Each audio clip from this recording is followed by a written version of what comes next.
what's your favorite album closer? And what's more important, the intro or the outro? Well, I think the intro is more important. I think the best album closer, y'all gonna kill me for this one, but I think the College Dropout, Last Call. Still nobody till somebody kills you. Okay, I'm with that too.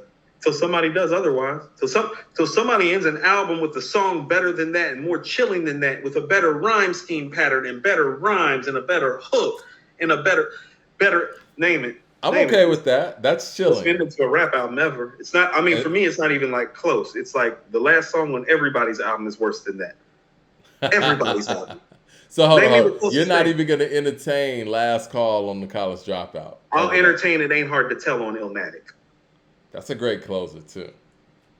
But again, the story and everything that comes with that College Dropout, you know, it's the thing where it's like Reasonable Doubt, right? Like, I think one of the big things about Reasonable Doubt and why it's held so high and aged so well is because of who the guy became. And I think that when you hear Last Call and where he's coming from with it, where he was at that point, what he ended up being, and just the story that he tells, how everybody played him out, like everything that was in that documentary series on Netflix, he said that on Last Call for the most part. Like, we saw that visually, but we knew the story because he's told us these things before, and we've heard it in the music. And I thought that was just such a great close to, man, just such a gutsy album. The weird part about College Dropout is the fact that its greatness isn't really in the skill set per se of him as an MC. It's in a lot of intangible things that you can't really describe, like soul, like just guts and just taking risks. Heart. Yeah, heart. That album has that album crazy has more amount heart of than heart. maybe any hip hop album ever. Yes. Yeah, it's crazy. Yeah, that's but that why doesn't trump with my sycamore style, more sicker than yours. 4-4 and 54 draw has my pilot, steers my leer. Yes, my dear, shit's official. Only the feds I fear. Here's a tissue. Stop your blood clot crying. The kid's a dog. Everybody dying, no lying. So don't you get suspicious. I'm big dangerous. You just a little vicious. Even the way that shit comes on. As I leave my competition respirator style on the last one. As I leave my competition respirator style. Climb the ladder to success, escalator style. Oh no, ain't no better ending to a rap album than that. I'm sorry. No, it's not. Nobody's rapping like that on the last song. It's like, here's a last chin check for you niggas on my way out the door. Right. Esquire with the super chat says, if you want to hear Big over Dilla, listen to Busta Rhymes' The Ugliest, unreleased. I've heard The Ugliest. That ain't what I'm talking about. I'm talking about like some real live, like really sitting there, Big, yeah. like, right. Con King with the super chat at least says, where Big get a catalog of Dilla beat CDs like some of these other dudes has gotten. Like, you know what I'm saying, to filter through. And be like, oh no, give me that. Like I told you, imagine Big on 10 bricks. Right. Right. Con King with the super chat says, Kanye got the best album run, y'all. I ain't mad at that. No, he doesn't. Hassan Sykes says, who would Tupac sound great with today as far as producers? I would like to see Tupac and Kanye once again. I don't think Tupac ever reached his peak of really working with producers, so it'd be interesting to hear him with everybody almost. That was one of the things I thought was about to be interesting about the second part of his career, was him maybe, you know, working with people that were comparable to his greatness. I'm trying to think. I think again, Kanye, I hate to just continue to throw his name in the pot. I would like to see Tupac and the Alchemist. I'd like to see Kanye and Pac more than I want to see Big and Kanye. Me too. Yeah. You know what? Fuck it. Pac and Premier. I think that's an interesting pairing that I would like to see. He's a fundamentally sound writer. He's actually our most technically sound and proficient writer and poet. Yeah. And that's our most technically fundamentally sound beat maker, like boom boom bap producer. So I could see that working. Like that whole Picture Perfect, like the beat to America's Most Wanted. Like Primo could do that beat. Yeah. Picture Perfect. Rhythmic wise. Perfect picture. I'ma hoot you with precision, my intention to get with. Yeah, no, I can see that. Balimbo with the super chat says, "What about Mortal Man by Kendrick Lamar?" I love Mortal Man. Record. That's my second favorite song on To Pimp a Butterfly. Yeah, you picked that as one of your favorites on the album. Yeah, it is. I love Mortal Man. When shit hits the fan, are you still a fan? Reggie with the super chat says, it's like I was, and then you left for 6 years and dropped some mids. So like I'm kind of somewhere in the middle, just like your album is. How about that? Reggie says Biggie and Havoc, Biggie and RZA, Biggie and the Alchemist. Now we got Biggie and RZA. That happened. Yeah, Long Kiss Goodnight. Right before you nobody, the best album ending ever goes My Downfall. The Long Kiss Goodnight. You're nobody till somebody kills you. The Long Kiss Goodnight is produced by RZA. Yeah. Hassan Sykes with the super chat says, Against All Odds on Machiavelli is a great ending. Yeah, it is. I'm cool with that too. Hey Nas, your whole damn style was bitten, and he in the background, nigga sound like Rakim. It's like it's getting greasy at the end. It's like, oh, it's Michael Williams with the super chat says, Is Do or Die more lyrical than Reasonable Doubt? Comparable. I don't think so. How about this? This is why the Evils, but not by a lot. I don't think so. The Evils in Can I Live is so special because it expresses a depth that you don't find lyrically on Do or Die. And so it's Reasonable Doubt because of that. But if you're just talking about the bar work, is Jay-Z's most lyrical album. Right, but if you're talking about the verbiage, it's like, AZ got better verbiage, but AZ has better verbiage than Nas too. So it's like, just don't like slide it over to Jay. It's like, no. I mean, the verbiage on Do or Die is actually better than the verbiage on Illmatic, and that doesn't make it more lyrical than Illmatic because it's not that. I mean, even rhyme schemes like y'all niggas lunching, punching the clock. My function is to make munch and lay back. Like, no. No, because he got stuff before any titty boppers try to stop us. You rather put your heads through the propellers of a helicopter. It's like, no, he's got shit on there. You're like, how you say that? I'm just saying, like, in relation to other Jay stuff, like the way Jay's rapping on Reasonable Doubt, he's somewhere else on that. No, he's one of the greatest MCs of all time, like on Reasonable Doubt. So, like, yeah. DeCarlo says Mortal Man is the greatest close to an album I've ever heard in my life. Nothing beats interviewing Tupac. That was crazy. That's true. Nothing beats a Tupac interview. You know what? That was a great close to a great album. And again, I think I probably said this on this podcast before.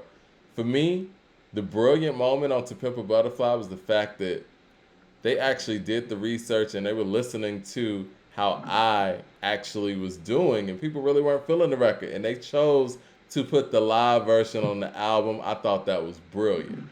And where they put it at on the album right before Mortal Man, that was brilliant because I wouldn't have fit anywhere else on that album. The only hiccup on The Pimp a Butterfly for me is King Kunta. It just sounds so out of place. I think they were trying to force a first single on an album that just really, they didn't think All Right was going to do what it did. You know what I'm saying? Like, an album that didn't really have that quintessential single for that time period, they forced it with King Kunta. I mean, I don't love I, but I hear you. I don't love I either, but the live version I fuck with. You don't even like that? It's dope. That's what I mean. Like everything else is better. How about the live version made the song sound better. I don't like the regular one. I don't like the regular version at all. Yeah, the live one made that so. You know what? The regular one, let's just say the regular one's a 6. The live is an 8. Okay. And that was a very smart decision to put the live one on that album. I agree with you because hold on. If the original version of I is on there, doesn't that hurt the rating of that album? Oh yeah, definitely. Because you got to place this song somewhere, and you're not going to place this song right before Mortal Man. No, it's gonna. If the regular I's on there, it's gonna be towards the front of the album. Okay, so I want to say this is like there's a whole. People have to understand. There's a whole following of people, Mike. Like you and me, we're 40. There's a whole group of people that's 35 and under. He's everything. And what I just keep saying respectfully is that, well, no, he's not. Con King says. No, listen to what I'm saying. It's just like, think about this. In 1998, no, forget that. 1996, if I would have been like, man, Nas is everything. Niggas be like, yo, you crazy. It's like, we got Pac, we got Big, we got Jay, we got Redman, we got Wu-Tang, we got Outkast. Nas ain't everything. That's what people have done for Kendrick because the game has suffered. And it's like, no, guys, nobody's had it like that. And if you guys think that he have it like that, we're going to start dissecting it and breaking it down and really showing you what it is. And that's all I'm doing and what's going on.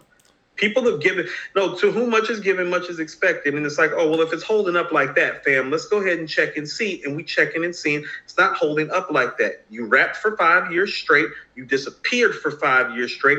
You came back with a subpar ass piece of product. These are facts. Con King with the super chat says, love how Coop's face completely changes when they mention K-Dot. Hassan Sykes says, Undying Love and I Dedicate My Life is a great album ender. DeCarlo says, Bomb First, the greatest intro ever. Fight. I like Mom First. We got another super chat says, Coop, what do you like about Kendrick Lamar? What do I like about Kendrick Lamar? Yeah, say something nice. It's incredible lyricist. Great storyteller. No. I think that Section 80, Good Kid, Mad City, To Pimp a Butterfly, and To Damn is one of the most remarkable album runs in music history. I just have a problem with people acting like people like Scarface and Rakim and Nas and Ice Cube didn't exist and do comparable things with comparable work for stretches of time. Even Jay. You feel what I'm saying? It's like the problem isn't Kendrick. The problem is that people from this generation are behaving as if this is the first guy that's come along and done this. And it's like, well, are you familiar with Scarface's catalog? Are you familiar with the first 5 years of Ice Cube's career, which is better than the first 5 years of Kendrick's career? He's not even having the best 5-year run from a West Coast artist. I think it is noteworthy for me to mention when Damn came out, Coop wrote an article on accordingtohiphop.com, and y'all can go check it out now, saying that Kendrick was a top 10 MC. So, and I still had Ice Cube and Scarface ahead of him then for these very reasons, because I was very clear that their catalogs were still better even when he released Damn, and that's why Damn was live. Jay Short, hold on. Go ahead. Hold on, let's do this right quick. Yeah. Mike, America's Most Wanted, Death Certificate, The Predator, and the Kill at Will EP. And Straight Outta Compton. And Straight Outta Compton, if you want to go there. Now let's go Section 80. We can't not go there. He did most of the writing on Right, there. he did most of the writing. Okay, so Mike, so we have Straight Outta Compton, America's Most Wanted, Death Certificate, Kill at Will, and what? The Predator? Yeah. No, Lethal Injection. Lethal Injection. Yeah. Go line Kendrick shit up. Let's go. Yeah. Jay Short Section says, 80 versus Straight Outta Compton. No, hold on. You want to talk about kicking down the motherfucking door? Yeah. Straight Outta Compton or Section 80? Straight Outta Compton. America's Most Wanted or Good Kid, Mad City?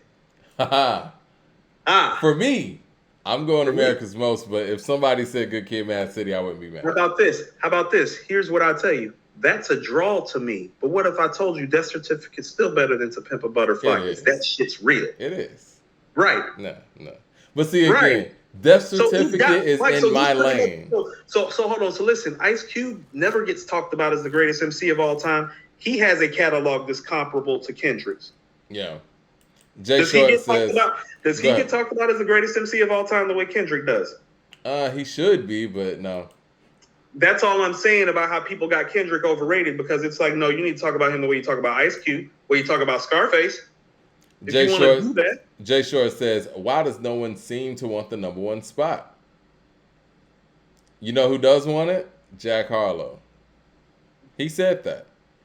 He got in the Rolling Stone interview and said he wants the number one spot. He said he wants to be the best MC in the game or best rapper in the game, however he said it, for the next 10 years. No, that's not what I'm talking about. I'm talking about like when you are actually the best. That's what I'm saying. This is like, fuck all that. No, I'm serious. It's I feel this is what I mean. Is like I'm just saying what he said. I'm just pulling quotes from his article. I think people, when I'm talking about Ice Cube, Mike, you and I weren't hip hop heads enough for Ice Cube's run. That's secondhand smoke for us. Yeah, but we can go back and listen to the material. That's before, like, Ice Cube's run is before our time. Me and Mike are becoming heads at the end of Ice Cube's run, right? Mike, aren't you becoming a head like when Death Certificate? When you're listening to the singles on Death Certificate, you're probably becoming a big fan like I am. Yeah. Yeah. So like we're at the end of Ice Cube's run, and it's like steady mobbing and stuff. You know, you see him on Yo TV raps and stuff like that, but then had the whole album. and really Right. didn't even have the mental capacity in 1992 to be able to take in everything That's the Cube's talking about. that's what I'm saying. When he did the West Side Connection album, I was more connected to that album because I was a Yeah. full-fledged hip-hop fan when West Side Right, Connection made their album in exactly. '96. Bow Down was Right. the shit. Bow Down was the shit. I was 14 years old. That's around the same time that everything else picked up, Wu-Tang, Nas, and all Yeah. that. So I don't miss Ice Cube's run. What a time to be alive. But the way niggas talk about Ice Cube's run, Mike, Yeah. like they were literally talking like he was the greatest MC of all time. It's like, do all of you Kendrick fans, once again, we got to keep having this conversation. Do you know your history? ED with the super chat says, is the Black Album era J lyrically better than the Reasonable Doubt J? It's arguable in my opinion. I think that his flow might have been a lot more refined and he might have been more versatile in that way. And I think he probably had those capabilities there. But I think that the fact that, and he even said it himself during the Black Album, that he dumbed it down to double his dollars, prevented him from being more lyrically inclined than the Reasonable Doubt J. Now, whether he had those skill sets and just didn't put them out there, that we don't know that. But as far as what was put down, the Reasonable Doubt J lyrically is still ahead. Reasonable Doubt is still lyrically his best work. Mm-hmm. For me, how about this? The Blueprint is almost his lightning in a bottle moment. 9 of those songs got made in 2 days. That's like the Blueprint to me is what happens when somebody who is all-time great gets into an all-time great zone. Now, his zone on the Blueprint is historic. Now, I will give you that. That's what I mean. Yeah. Hold on. That's that Clay getting 60 points on 10 dribbles type shit. You feel me? It's like nigga took 10 dribbles, got 60 points. Don't believe I seen that shit. Mike, did you watch the game where Clay got 60 points? I've seen that. That's what the Blueprint's like to me because it's like I was watching it. I remember the way KD and Steph was looking at him like, nigga, you serious? He's not going to miss anything. They're like, yeah. You wasn't even barely dribbling. That's what the Blueprint is to me. But I think that the Black Album has better flows and better songs, actually. Oh. It's just the Blueprint is more of a lightning in a bottle moment that you feel more. I like Jay's delivery more.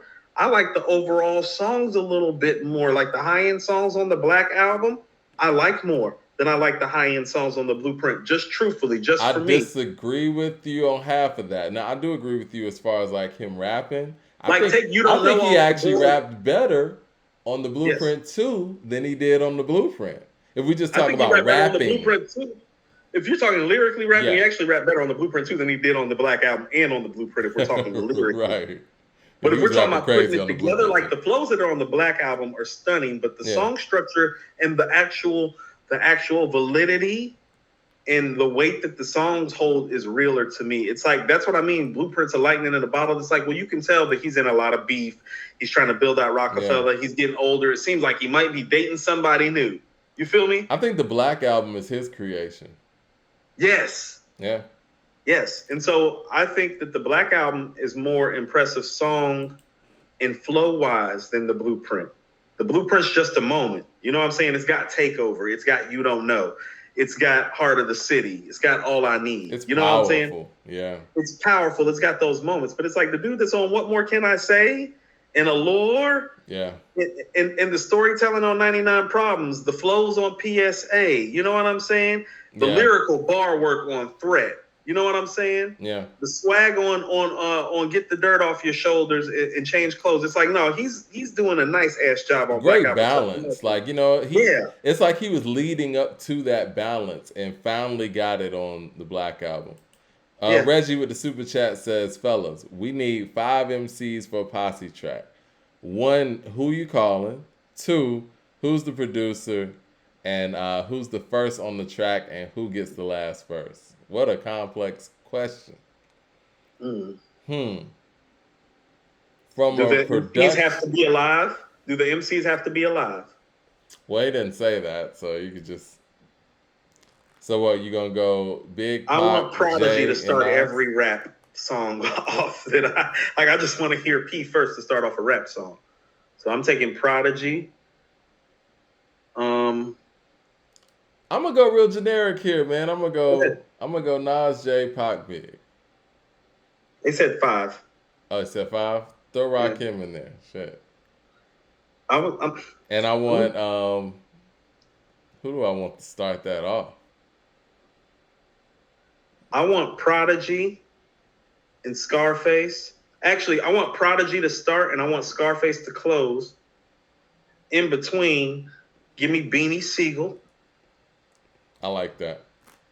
Because when you said Face, I thought Siegel. Right, immediately. So give me Prodigy to start, give me Face to finish, give me Beans in the middle. I kind of wanted to have some feel to it. Actually, slide Pac in right there. I'd slide Pac right in right there. And give me Pac. Actually, put Pac right before Face because I still want Face to end it. I changed my mind. You put me in a whole different set. Go ahead. Right. So I got Prodigy starting off. I got Siegel third. I got Pac fourth. I got Face fifth. Give me Ooh. You want to know what? The track needs like some sort of switch up. It needs like an outlier. I don't feel like those guys are outliers. And so give me the best MC out the Midwest, and that's Common. I'll take Common. Give me Prodigy, Common, Beanie Siegel, Tupac, and Scarface on the track. Okay. Because I feel like also too the Air Force One track kind of killed like the whole head dream thing because it's like Nas, KRS, we're rocking. It's like no. I hear the head thing. I was thinking Cool G Rap for a minute, but Cool G Rap's gonna curse too much and say some like extremely violent shit. You know what I'm saying? Well, let me change this up a little bit. I want to go Chuck D, Pop. Ooh, yes. KRS. Yes. Ice Cube. Yes. I like that. And, you can put Face right there too. Face would fit right there too. He possibly would. I wanna make sure But you want somebody different than somebody I chose. I dig it. Mm-hmm. I want Bomb Squad on the beat too, by the way. Oh, I didn't choose a beat. Yeah, I got a dark horse for my beat. I'm gonna tell you who I want to pick my beat. You want Havoc? Nope, I want Nasheem Myrick to make the beat. Okay. The guy who made Top of New York, the guy who made Who Shot You, the guy who made the original Project Windows for Nas on I Am. Dark horse, Nasheem Myrick, author of Who Shot You and Top of New York. I want Ice Cube to start the song off. And I want KRS to close. But I still am missing an MC. Do I put Cole in there? I'm cool with Cole. It needs a little switch up. That's why I put Common in. You need your switch up. Yeah. Man with the super chat says, Coop, your hold Kenny's pin too high. He's not Cole. I think it's very comparable. I've actually I've held his pin higher than Cole, so I might. You want to know what? Kendrick needs another album, man. This Kendrick he does. slander I'm gonna is tell too you much, what he did. man. I'm gonna tell you exactly. He did this to himself. Yeah. When you take time off like this, what I say, I was like, he better deliver for all this time. DeCarlo says, y'all don't like 25 to 35-year-old rappers. I'm still appalled and how y'all disrespected Joey Badass by comparing him to Biggie unfairly. He is not I didn't compare him to Biggie. He sounds uninspired. Yeah, he sounds comfortable. Biggie never sounded comfortable. He sounded comfortable behind the mic. He didn't sound comfortable with his place, though. This guy sounds very comfortable with this place. It's a solid. We know that Joey can do better. That's why we're. Thank you. That's Mike. The bottom line. I'm a big Joey fan. And I'm not, and I know he can do better, Mike. I expected more. I'm not the Joey fan that you are, and I expected more. So no. I expected to have an album that was gonna rock. I don't want to listen to this anymore. I mean, I'm just saying. I mean, it's a vibe. It's cool. But I think he can do better. He can do better. Like, how about this, Mike? If I go to like a hookah lounge, which I don't do anymore, and I were like to hear like some of the music in there playing, I'd be like, oh no, this is cool. This is a nice little vibe. It's like, yeah, right, exactly. Check out this super chat from Ethan Hill. It says Nas took 6 years off also from 2012 to 2018. Now, what did he do before 2012? I would like to submit something to you. What are we doing, man? No. Who said that? Ethan. I'd like to submit something to you. It's called Illmatic. It was written. God's Sons. Stillmatic. Life is Good. Distant Relatives. What are you doing? What are you doing? What are you doing? Nas had a. Nas came out in 1994. This is 18 years. He had like literally a whole 18-year career. This is 18 years into his career. 18 years into his career. Now, if Kendrick did that, we wouldn't even be saying. 5 years into his career. The man took a break, and it wasn't a 6-year break. Jay Short with the super chat says, "Is Prodigy Apostles' Warning best verse ever?" No, Nighttime Vultures. Mm. Our Is man he with asking, is that Prodigy's best verse? mm-hmm. I think Nighttime Vultures is Prodigy's best verse. But I've said that like countless times on this show. Yeah. I'm partial to Nighttime Vultures, and I'm partial to any of those verses on Give Up the Goods. Our man with the super chat says, "Peace. How dope is Kendrick if he gets outshined by Anderson .Paak and John Connor on Dr. Dre's Compton album?" I'm going to say less. I don't know what to say about that. Well, I know we got to get up out of here in a second. Hopefully we got to all the super chats. This was fun, man. We should do a show like this more often. We didn't even get to any of the points that we were going to get to in the that we discussed offline. I mean, I guess that's a whole nother show, but yeah, people kept us busy. LP says, "Nah, y'all need to chill. K-Dot still topping Cole. He has more classics, more impactful records, and even if you don't like it, morale still making waves. Is it though?" Here's what I will tell you. Is that at no point, I think a lot of people have been running around waiting for this moment to say that Cole is better than Kendrick. Well, you really haven't heard me say that. And that's not what I would do. So here's what I'm not going to do. I'm not going to let one subpar album, because that's what it is. I'm not going to let one subpar album totally change the conversation. Yeah. But what I keep trying to submit to people, and here's where people are right. Well, Cole's been trying to kind of changing the conversation himself with his mic performances and his bar work for the last year, steady. Definitely last year, maybe 2. And so what I would tell you is like, well, if you go take the off season into account, you go take that Dreamville mixtape into account, you go take his guest verses into account. Well, quite frankly, this is the best rhyming that's being done by a rapper that's, I guess, under 35, Cole under 35, right?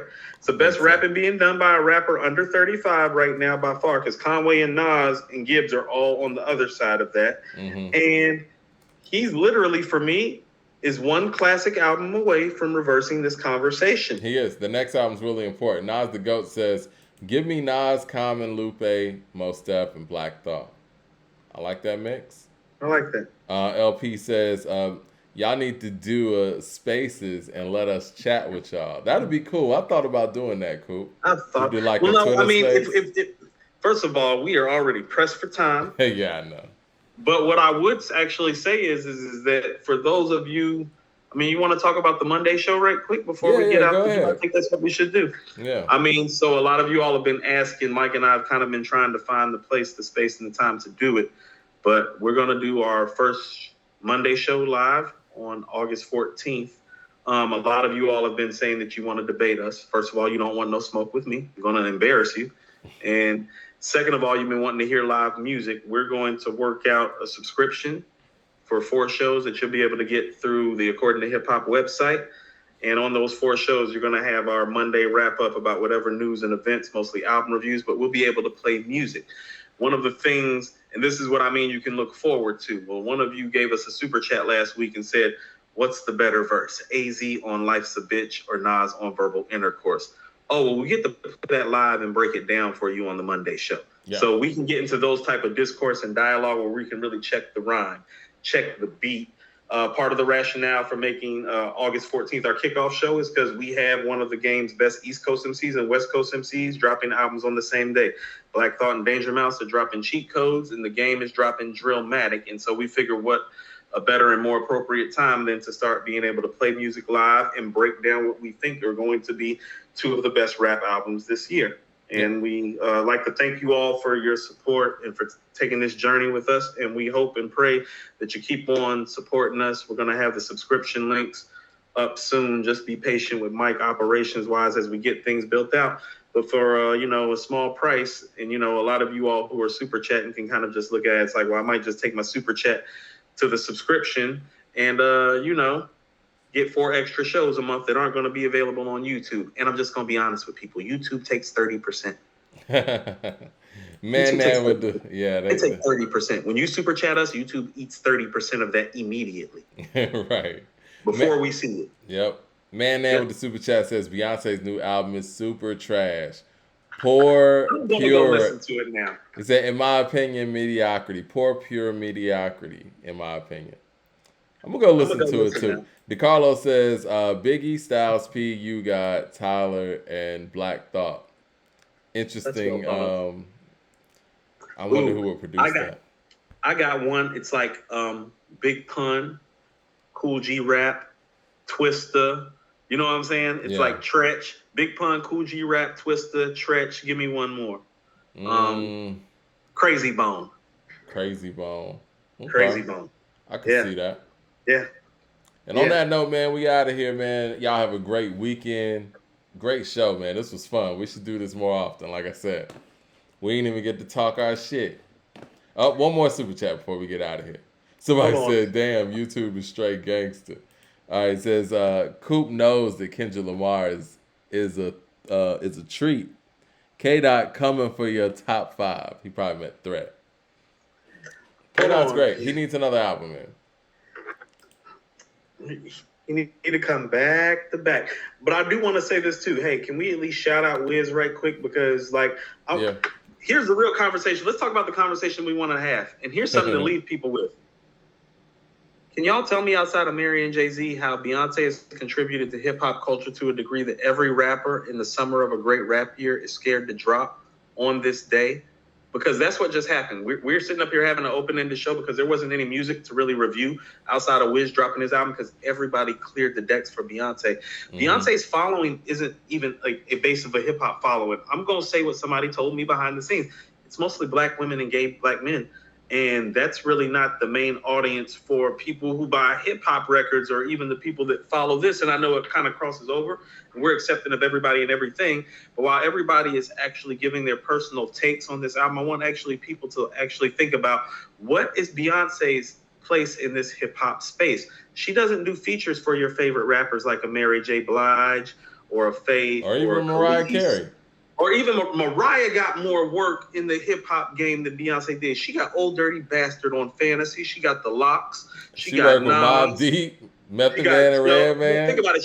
Think about this. She got The Locks, Old Dirty Bastard, Nas, Jay, Mobb Deep. Now, who has Beyonce worked with in the hip-hop sphere outside of Slim Thug that doesn't say Jay-Z on it? I guess what? Does Wayne and T.I. count for Destiny's Child on solo? Well, that was Destiny's not solo Child. Shit. Yeah. Right, that's what I'm saying. And so, like, when people are talking about her in the space, we just need to start auditing these spaces, probably understand it's like, well, she really doesn't even belong to hip-hop culture like that, and it shows in the music. She's not a part of fabric of this hip-hop culture for the last 20 years outside of who she's married to. Yep. And that's okay, but on a day where she drops and literally no hip-hop artists are dropping because they're worried about they're going to be affected, it's like, fam, the person that's listening to her album is not about to really affect your sales because she ain't really in here like that. And that's the weight that her man has in the game. And then you got Questlove out here calling her album off the wall. Cut it out. LP with the super chat says, then this is my last super chat, LOL. Cash App, LOL? Yeah, sure, go ahead. Look. He talking about that album's off the wall. No, that nigga on the ski slopes. You feel me? Right. Ethan Hill says, the U.S. Census says that Virginia and D.C. are considered the South. So I think both top 25 MCs lists are wrong. Sounds like Pusha T's making that list. All right. Who in DC should have made the list? Wale? All right. Wale? Yeah. No. We'll slide Wale in. No. Wale's top 25 to me if he's considered Southern. All right. Well, we're gonna holler at y'all Wednesday. Y'all have a great weekend, and there will be more details on the page. Follow According to Hip Hop. Subscribe to the page. Follow Coop on Twitter. I know y'all want to go back and forth. I need to go ahead and get me a Twitter so I can jump back and forth as well. You do. Hold on. Follow me on Instagram too. You get to see how I'm really living. A lot of y'all think that it's a game. It's like, no. I'll be like what I talk like on here. It's like, no. I talk live actively in my life afterwards. Follow me on IG. What's your IG? Colin Damar. Where it is everywhere. My name is Armand Colin Damar Cooper. When it's like Colin Damar popping up, it's like, no, that ain't no like super fancy writer name. That's the name my mama gave me. You know, my name's Armand Colin Damar Cooper. Colin Damar. Yeah. All right.